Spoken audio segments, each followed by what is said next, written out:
આજથી 9 વર્ષ પહેલાં 32 વર્ષના એક નવયુવાનને સમાજ સેવામાં જવાનો વિચાર આવે છે અને રાજકોટમાં સદભાવના વૃદ્ધાશ્રમની સ્થાપના માત્ર 7 વડીલોથી જ વિજય ડોબરિયા દ્વારા કરવામાં આવે છે.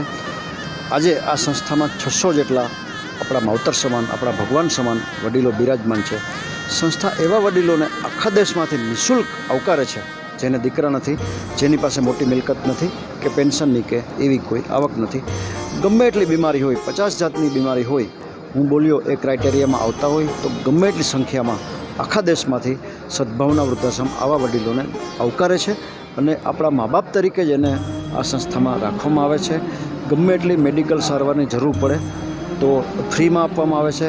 કાયમ નવા જ કપડાં આપવામાં આવે છે અને ભોજન કે અન્ય તમામ જરૂરિયાતોનું સંસ્થા દ્વારા ધ્યાન રાખવામાં આવે છે.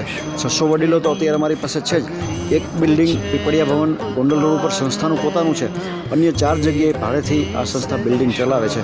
હજુ વધુ વડીલોનો આખા દેશમાંથી સમાવેશ થઈ શકે એ માટે 300 કરોડના ખર્ચે 1400 રૂમનું 5000 વડીલો રહી શકે એવું સદભાવના વૃદ્ધાશ્રમ નિર્માણ થવા જઈ રહ્યું છે, જે ભારતમાં સૌથી મોટું હશે. આ સદભાવના વૃદ્ધાશ્રમ જે નવું બની રહ્યું છે એના લાભાર્થે પૂજ્ય મોરારી બાપુની રામકથા 23 નવેમ્બરથી 1 ડિસેમ્બર સુધી રાજકોટમાં રેસકોર્સ ગ્રાઉન્ડ ખાતે યોજાય છે. દેશ વિદેશમાંથી અનેક મહાનુભાવો આ કથાનો લાભ લેવા માટે પધારશે. અંદાજિત અમારા અંદાજ મુજબ દરરોજ લગભગ 1 લાખ લોકો આ કથા શ્રવણનો લાભ લેશે. 50,000 જેટલા લોકો દરરોજ અહીંયા પ્રસાદી પણ સાથે લેશે. જય શ્રી રામ.